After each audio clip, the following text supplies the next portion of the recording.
Timothy, commonly referred to as Tim by his buddies, glanced at his cell phone upon receiving a message from Candice, or Candy, as she preferred to be called, his spouse of half a decade. He had just secured a service contract with a major company in California with branches across the nation. He anticipated that his boss, Jake Hudson, would be thrilled, as this contract signified significant expansion for his IT firm and a considerable boost in his salary. Perhaps now, he mused, he and Candy could finally begin their planned journey of starting a family. Yet he harbored concerns which had been nagging at him since he and his wife joined Jake on a camping trip a little over a week ago. There was a subtle change in her demeanor upon their return from the trip. It seemed her mind was preoccupied with something else most of the time, and she had become slightly irritable with him. However, there was more. Upon returning home and tossing their clothes in the hamper, he noticed something unusual in the gusset of one of her underwear picking them up. He observed that something had solidified with a distinctive odor. Suddenly, realization struck him, and he felt as though his entire world had crumbled. He didn't know whose fluid was in her underwear, but he vowed to uncover the truth, aware of an upcoming trip to the West Coast. He consulted a lawyer to explore his options. If Candy was indeed unfaithful, he reasoned it would spell the end of their marriage. "Are you certain your wife is being unfaithful?" Ruby Hawkins inquired. Ruby, specializing in family law and divorce, came recommended by a friend who had recently divorced due to infidelity. "Not entirely," he admitted, "but I need certainty, and if she is, I want a divorce." "Well," Ruby began, "most divorces in this state are no fault. You could file on grounds of infidelity, but you'll require solid evidence like photos or video." Tim queried. "Exactly," Ruby affirmed. "If you wish, I can have an investigator monitor her activities to confirm. Please do." Tim replied, "What should I expect in terms of divorce proceedings, given she earns roughly as much as you do with her teaching job? There's a chance we can avoid alimony." Ruby explained. "With no real estate or children, assets would likely be split evenly. Your retirement stays yours and so does hers.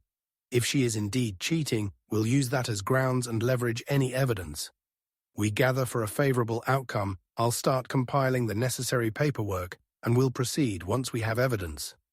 "All right," Tim agreed. "Go ahead, I'll be away for about 3 days, which I reckon is when she might act." Ruby enlisted her investigator Marvin Johnson, who proposed Tim install a tracking app on Candy's phone. Additionally, he provided Tim with a device for recording landline calls and an audio recorder to conceal in Candy's purse. Tim despised resorting to such measures, but felt compelled to uncover the truth. There were other indicators too. Since the camping trip, Jake seemed more arrogant and disdainful than usual, as if he held some secret knowledge. During the week, Candy drove him to the airport.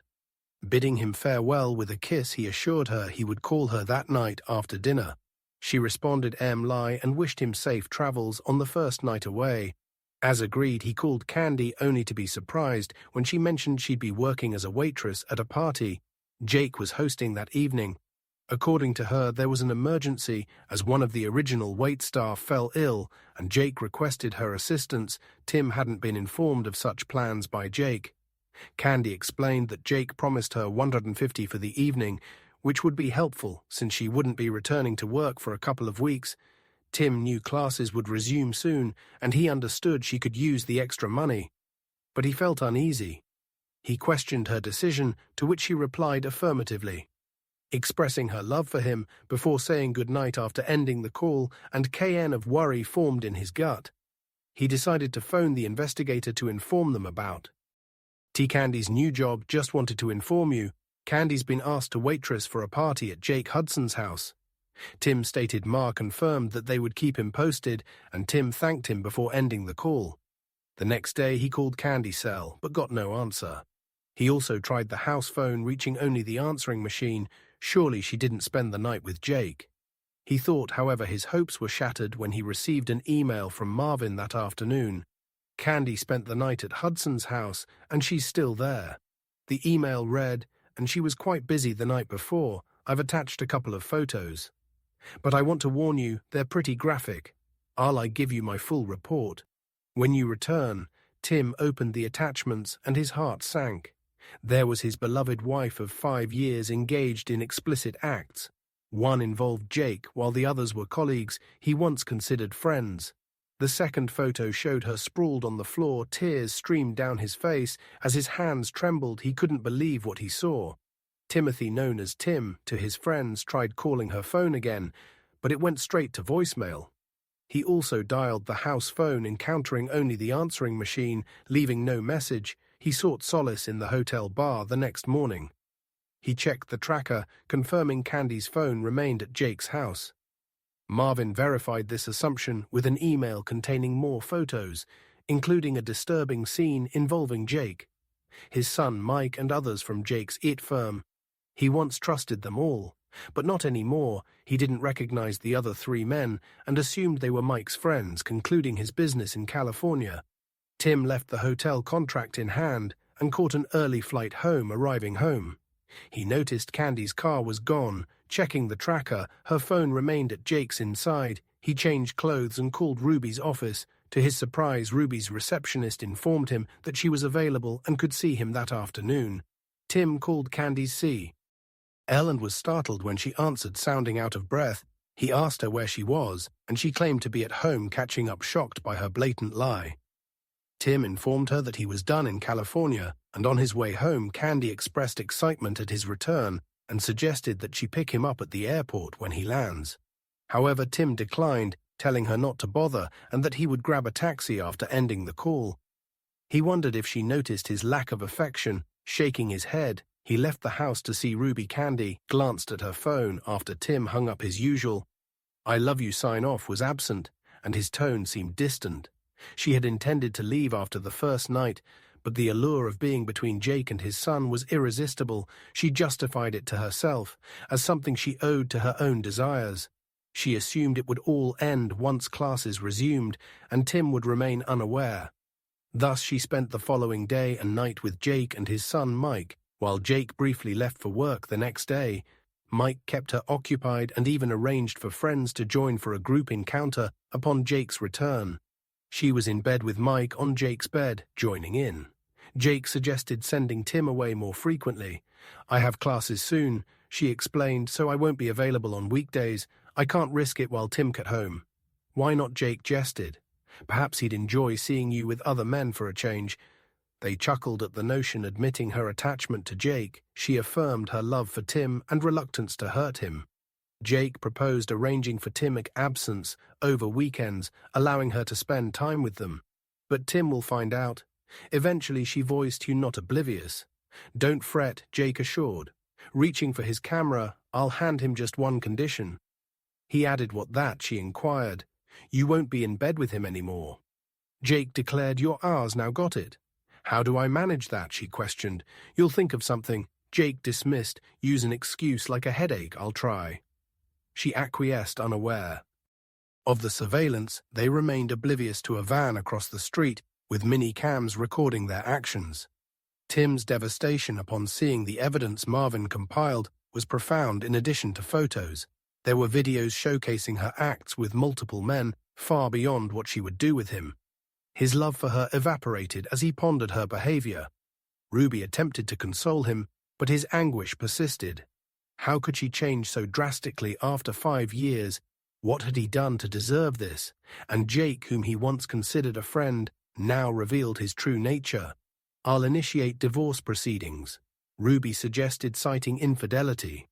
"We could also file for alienation of affection against Jake and your colleagues. Although these cases are often challenging, I believe we can secure a favorable settlement." "Do whatever is necessary," Tim responded. "Just don't make any reckless moves," Ruby cautioned. "I don't want to bail you out of jail." "I won't," Tim assured.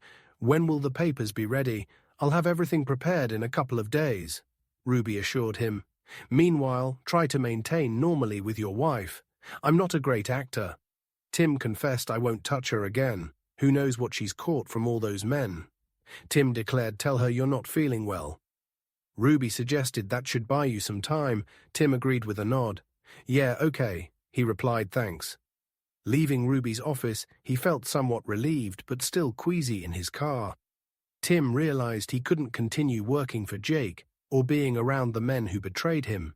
He found the number he needed in his contacts and dialed it, hoping for the best. "Carlson," the voice answered.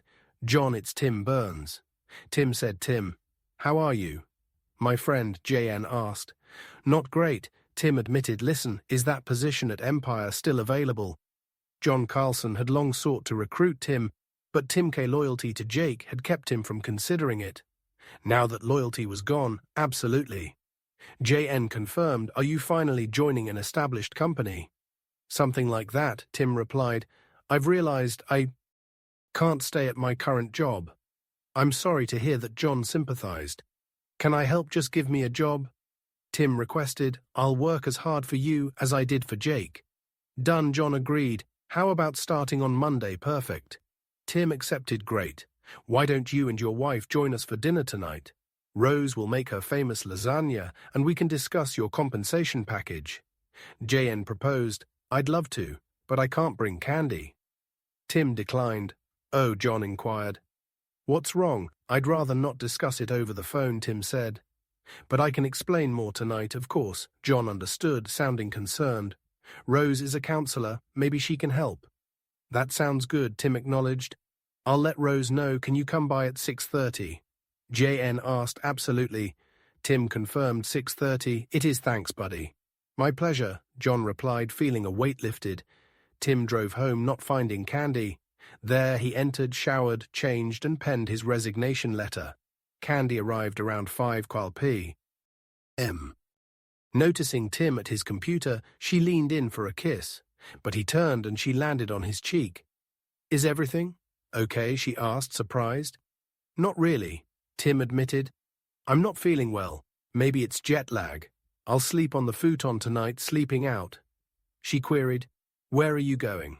"I have dinner plans," Tim answered. "Are you meeting someone?" she asked, sounding concerned. "Are you accusing me of cheating?" Tim countered. "No. I've never cheated on you and I never will. Can you say the same?" She recoiled in horror, doubting if he knew. He couldn't possibly know. She reassured herself. "No, I can't," she replied. Tim remained unconvinced. "So how was your trip to California?" she asked, attempting to change the subject. "Successful," he replied. "And how did your gig at Jake's house go?" "It went smoothly," she responded, even though it was challenging. "It was still enjoyable. I can imagine," he remarked, his voice devoid of emotion.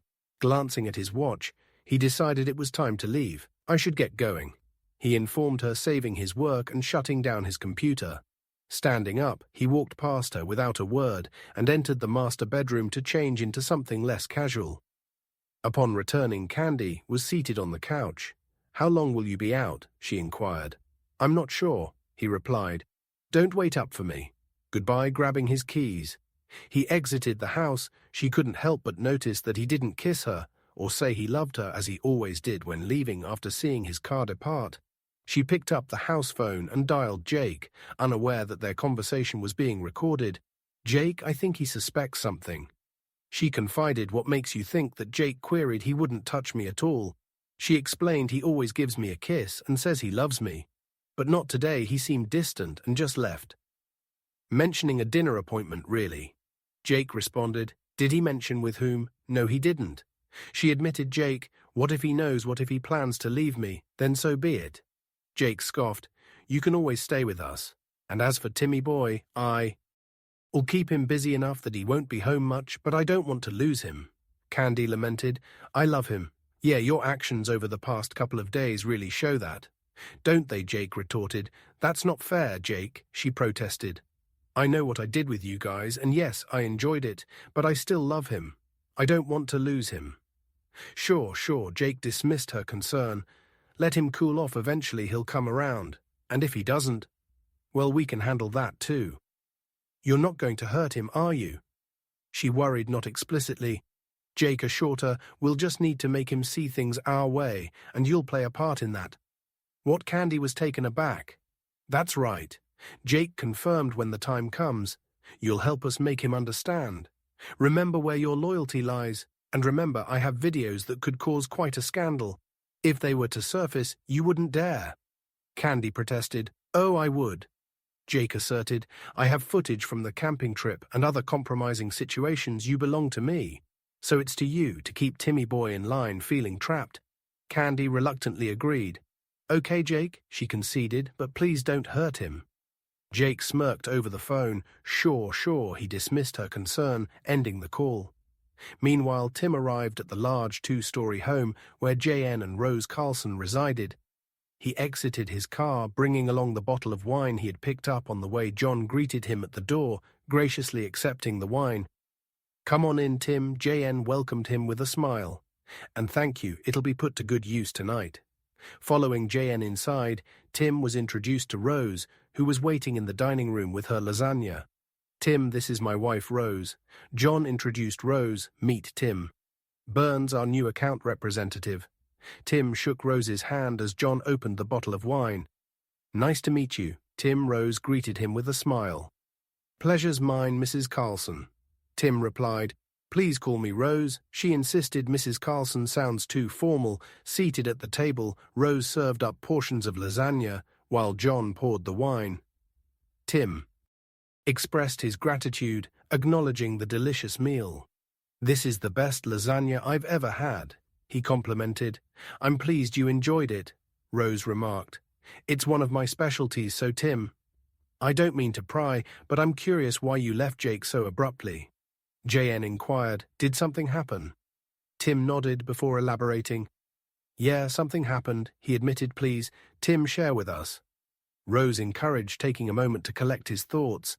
Tim recounted the events. That's tough. John sympathized. I can relate. I've been through something similar, though, under different circumstances. What's your plan now besides changing jobs?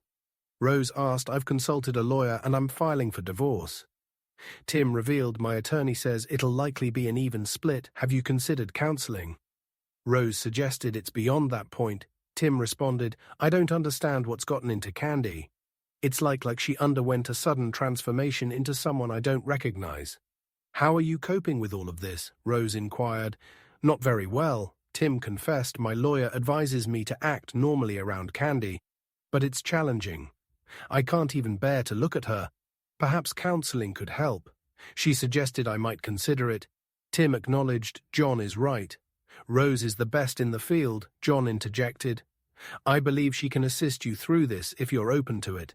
Plus, it's covered in your benefits package. That's a positive. Tim chuckled. I'm serious. John assured him Rose was invaluable to me during a tough time. I'm confident she can support you too. Addressing Rose, John asked, Can you fit him into your schedule? Absolutely, she confirmed. I propose an hour per week. How does that sound, Tim? After considering the offer, Tim agreed. All right, I'll give it a try, he agreed. John smiled, patting Tim on the shoulder. Good decision, he praised. I'll ensure you have the necessary time for counseling. Coordinate with Rose, and let me know your arrangement. I will. Tim affirmed. Thank you now, if you don't mind. Dear Tim, and I will adjourn to my office. See to discuss his new position, John announced. Of course I don't mind. Rose replied with a smile. I'm excited to collaborate with you, Tim. Thank you.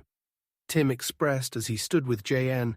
They proceeded to John's home office, where he poured them each a sniff of brandy. Over the next 2 hours, they hashed out details of Tim's new role. By the end of the discussion, Tim felt empowered, as though he were reclaiming control of his life after shaking hands with John. Tim returned home. It was around 10 p.m. When he pulled into his driveway, noticing the lights were still on, he hoped Candy was alone entering the apartment. He found Candy on the couch. How did your meeting go? She inquired. Very well, thank you, he replied. Now if you'll excuse me, I'm going to bed. Good night. Retreating to the second bedroom where his computer was, Tim began undressing. Are you sleeping in here now? Candy questioned from the doorway. Yes, Tim confirmed. I'm still not feeling well. So I'll sleep on the futon. Is that all right? Sure, I suppose, she responded. It's just that you've been away for 3 days, and I was hoping we could, spend some time together. I'm not feeling up to it tonight, Tim stated. In truth, the thought of physical closeness with her made him uncomfortable. Okay, she murmured softly. Maybe tomorrow, I'm not sure, he replied. We'll see, nodding. She turned away, pondering whether he knew anything about her recent activities. The next day, Tim arose before Candy prepared his resignation letter and brewed a cup of coffee. Seeing Candy's purse on the kitchen counter, he grabbed the audio recorder, then downloaded the previous day's phone call. He left the apartment without saying goodbye or expressing affection to Candy. As he departed, Candy heard the door close and lay in bed. Tears streaming down her cheeks upon arriving at the office, Tim kept to himself after exchanging greetings with his secretary.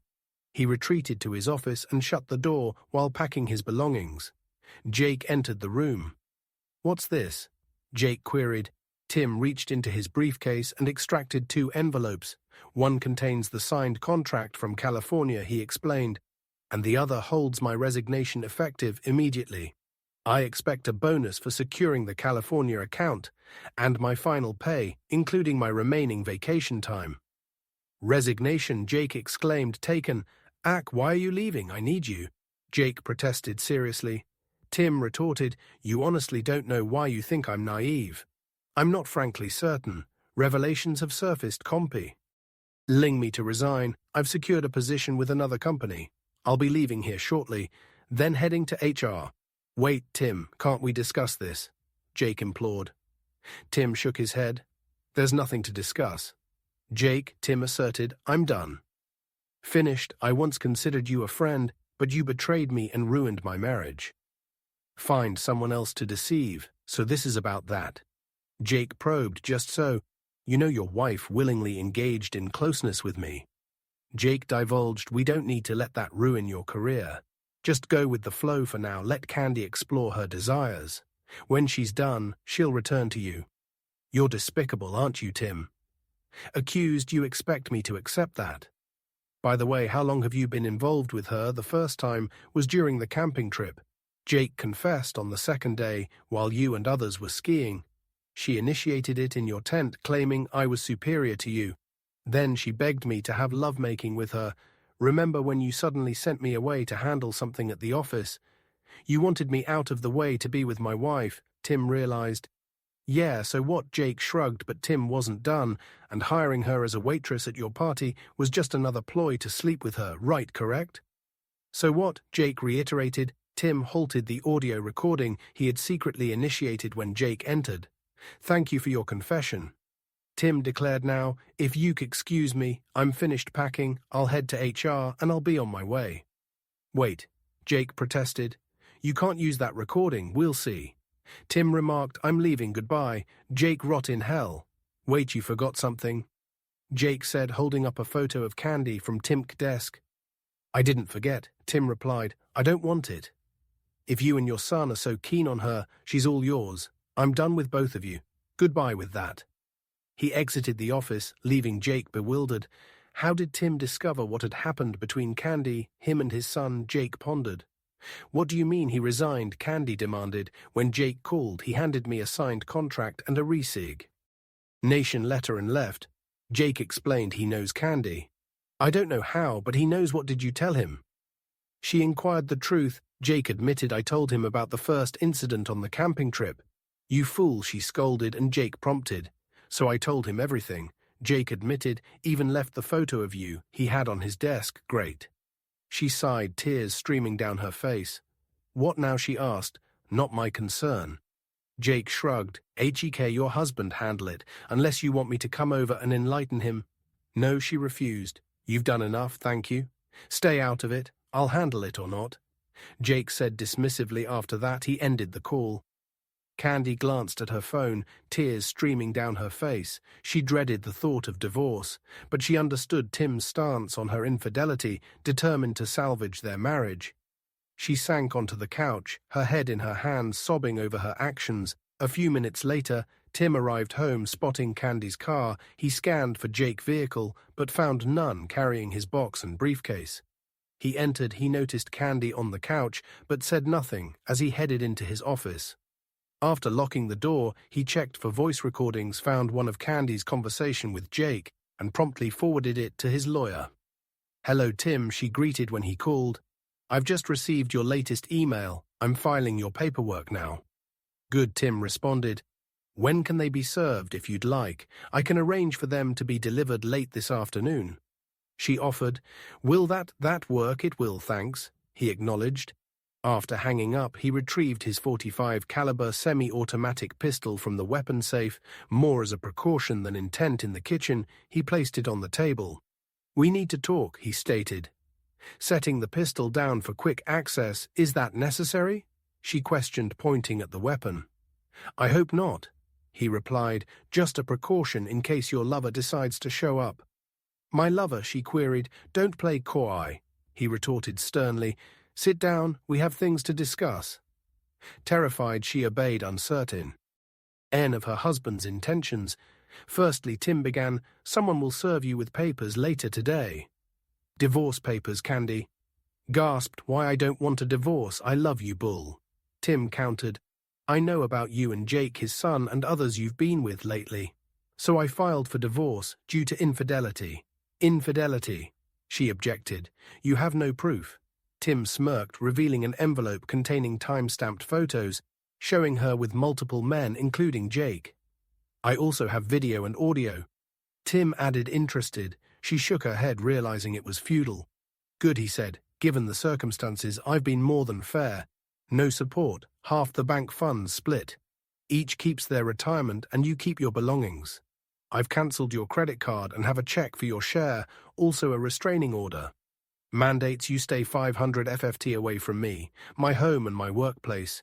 You have until being served to pack, you're kicking me out. She whimpered, tears flowing essentially. Tim confirmed. What if I contest, she ventured. Tim chuckled, not wise, he cautioned. Think of the consequences if these photos surfaced. Think about your job, you wouldn't dare, she protested. Want to bet? Tim challenged. Candy hesitated before admitting defeat. No, she conceded, I can't risk it. I need my job exactly. Tim med 2 more things, what she asked. Despondent, you'll return your rings and drop my surname, he demanded. You've become heartless. She accused, removing her rings. You gave me cause, Tim responded. I just want to know one thing. What changed from a loving, faithful wife to this? She glanced down before speaking. It happened the second day of the camping trip, she recounted. You were out on the boat, and I was in the tent. Jake came by and saw me. I had undressed and was laying there trying to rest when Jake walked into the tent. He seemed embarrassed at first seeing me undressed like that.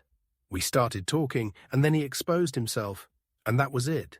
So some guy with a bigger one than mine drops his pants and you're on it, like white on rice, Tim remarked. And that's all it took for you to become a cheating fancy woman. How many times did you sleep with him on that trip? Twice. She admitted the first time when you were out water skiing and the second time when Jake sent you back to the office.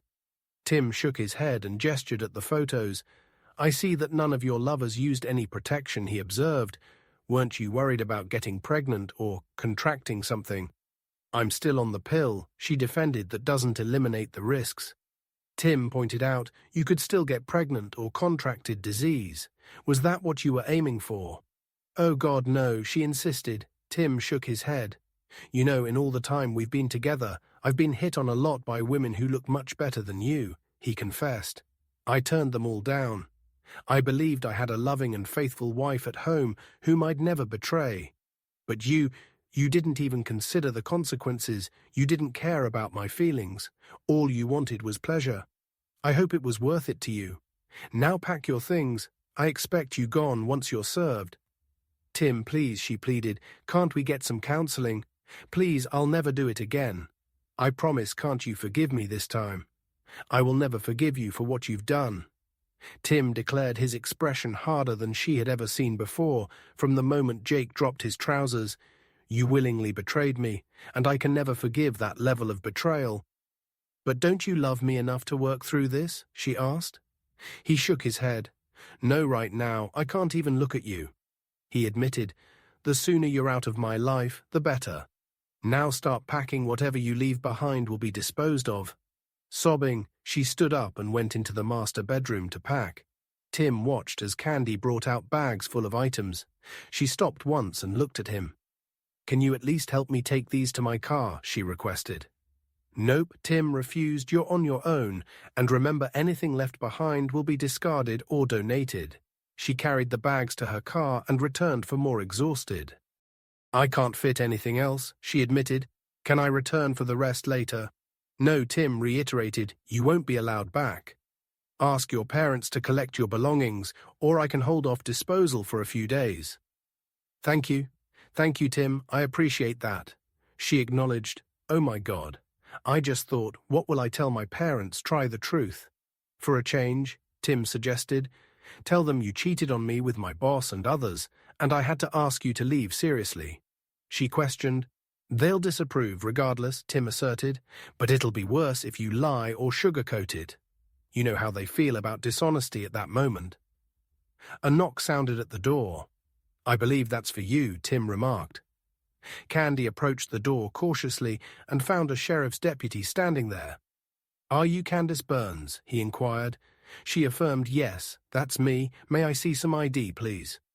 He requested she retrieved her driver's license and presented it to him after verifying it. He returned it to her and handed her an envelope. You've been served, ma'am. He informed her additionally. There's a restraining order mandating you to vacate the premises immediately. You can sign the divorce papers. Now if you wish. She nodded and retrieved the divorce div documents. After reviewing them, she asked for a pen and signed them. I'll deliver this to the attorney.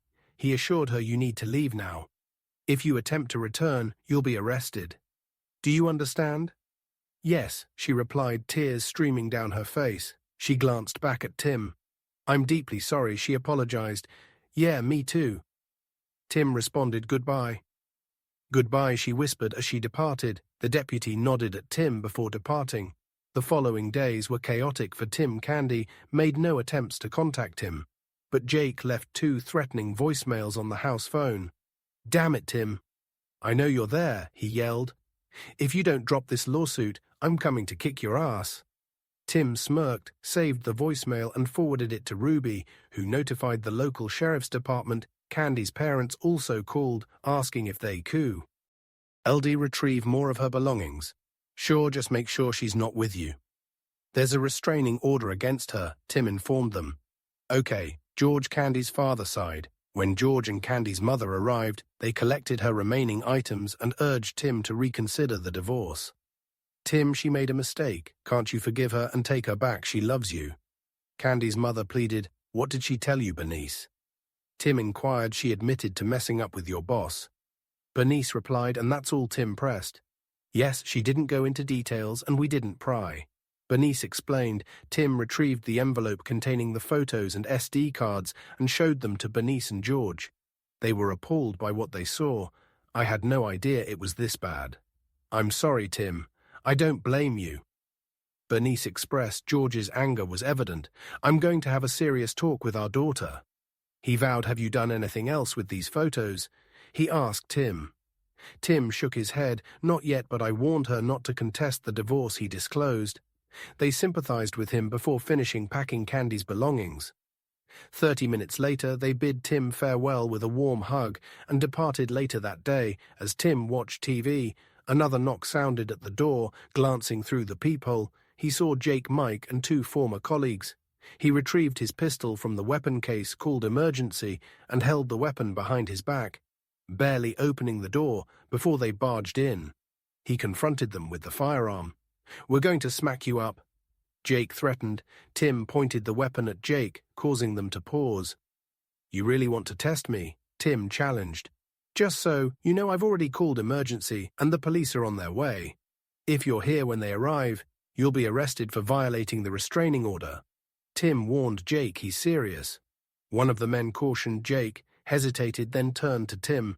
Suddenly they heard a siren nearby and saw flashing red and blue lights. Yes, Jake, I mean it, Tim affirmed as they turned to depart. Whoa, imposing uniformed police officers appeared at the door. Tim lowered his pistol. Please, sir, put the weapon down. One officer instructed. Tim complied, placing the pistol on the kitchen counter. Sir, these individuals are violating a restraining order. Tim explained. They forcibly entered my apartment and issued threats. I request their arrest. Do you have a copy of the order? Inquired the other officer.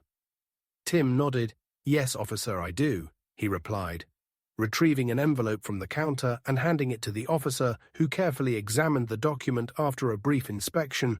The officer returned the order to Tim and turned to the four men. "Turn around, hands behind your back."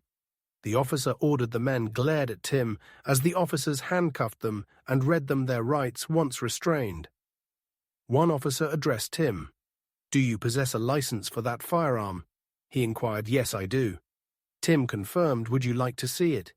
He then displayed his wallet, revealing the firearm license card and his NRA firearms training card. The officer nodded after inspecting the cards. "All right," he acknowledged. "Just be cautious with that weapon." "Understand, I understand. Officer, thank you." Tim acknowledged. The following 3 months passed swiftly for Tim. He found greater satisfaction working at Empire than he ever did under Jake's management. Weekly counseling sessions with Rose aided him in managing his trust and anger issues simultaneously. He joined a gym, exercising 3 days a week. Additionally, he enrolled in martial arts classes, primarily for mental discipline. Furthermore, he undertook a diet and exercise course recommended by Rose. The divorce proceeded smoothly, especially as Candy did not contest it. However, the allegation of affection lawsuits encountered some complications. While 2 of them were dismissed as Ruby had warned, the case against Jake took an unexpected turn. After reviewing evidence and financial disclosures, the judge ruled in Tim's favor, ordering Jake to pay $1 million in restitution. The judge expressed some wrong disapproval of Jake's actions. "Mr. Hudson, your conduct in this matter is utterly reprehensible." The judge admonished, "Not only did you exploit a man who considered you a friend, but you also mistreated your authority as his employer to deliberately ruin his marriage and family. Moreover, you repeatedly violated the restraining order against you. Therefore, I rule in favor of the plaintiff and order you to pay restitution in the amount of $1 million, Your Honor." "This is highly irregular," Jake lawyer interjected. "Mr. Weiner, this court finds Mr. Hudson's behavior not only irregular but absolutely despicable." "The order stands," the judge affirmed. "When must this restitution be paid?" Winthrop inquired. "Immediately," the judge declared, "unless, of course, your client prefers spending time in jail for contempt." "No, Your Honor, my client will comply with the order." Winder conceded. "Very well," the judge concluded, "and may God help you if this check bounces." Case closed. With a gavel strike, the hearing concluded. Jake wrote a check, which his attorney passed to the bailiff. After the judge acknowledged the check, it passed to Ruby, who then handed it to Tim. To Tim's surprise, the check cleared the bank, and he compensated Ruby her portion of the judgment. While employed at Empire, Tim was approached by several of Jake's clients.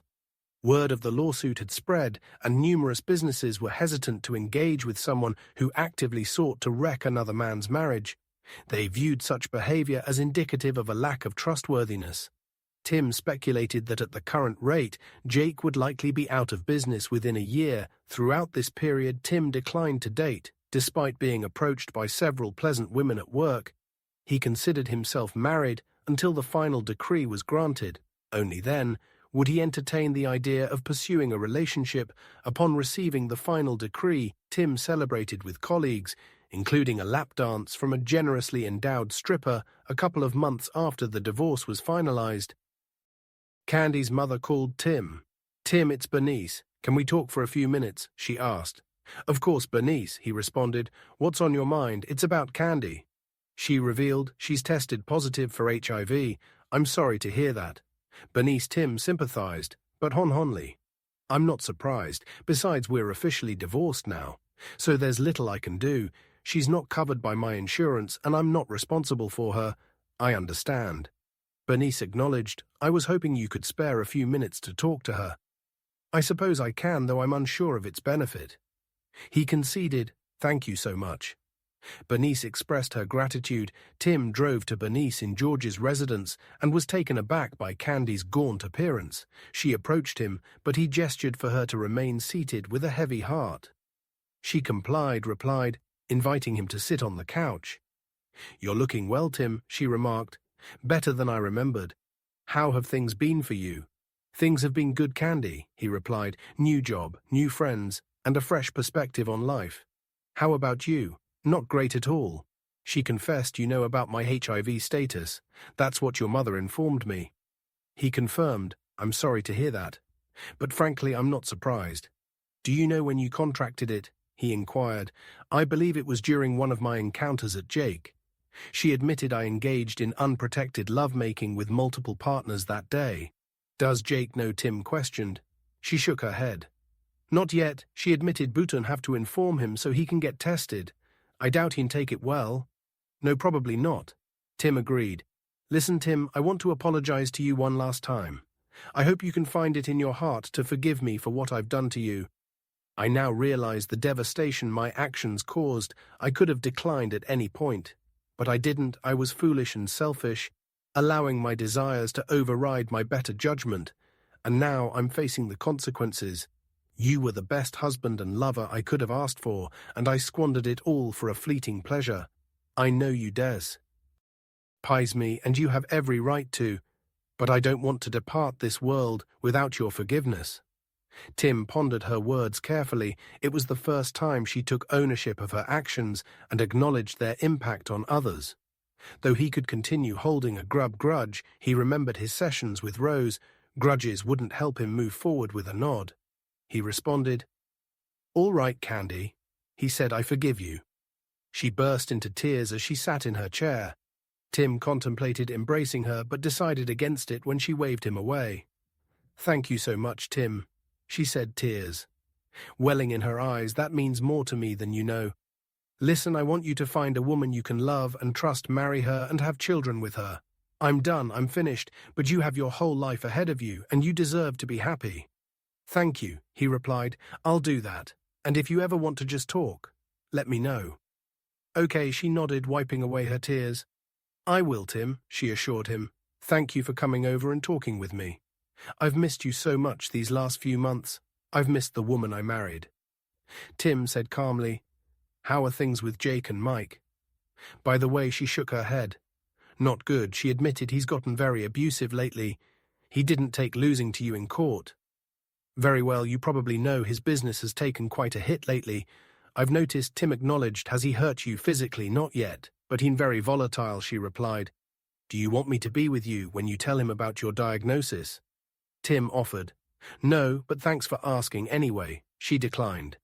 This is my responsibility and I need to handle it. You know, I keep thinking that if I had just told him to leave that first day at the camping trip, we'd still be together. That's quite possible, Tim conceded, but I have a feeling it would have happened at some point. Anyway, he'd been after you for quite a while. I think you're right, she agreed.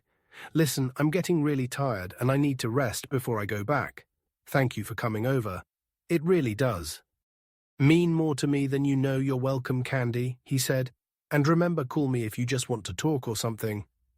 Okay, she weakly nodded. I will, she promised. Goodbye. She added, think of me every once in a while. Okay, he sensed a hint of finality in her words and wondered if she was contemplating self-destruction. I will, he assured her. Just don't do anything foolish. Okay, she managed to smile. I won't, she assured him as he stood and headed for the door. Bernice approached him. Thank you, Tim, she said, embracing him.